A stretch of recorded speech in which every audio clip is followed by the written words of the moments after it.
আমরা সত্যি ভাগ্যবান যারা ওই মানুষটির ছোঁয়া পেয়েছি। এটা যেন ঈশ্বরের আশীর্বাদ।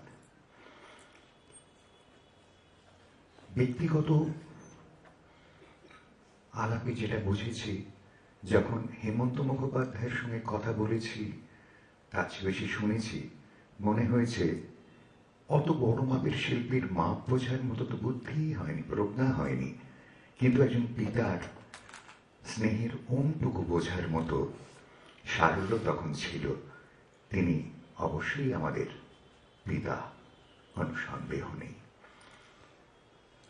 হাতের কাছে থাকতো যদি আকাশ মাপের খাতা, রাখতাম না, রাখতামই না একটি খালি পাতা। বুকের মাঝে থাকতো যদি সাগর ভরা কালি, রাখতাম না, রাখতামই না একটুও তার খালি।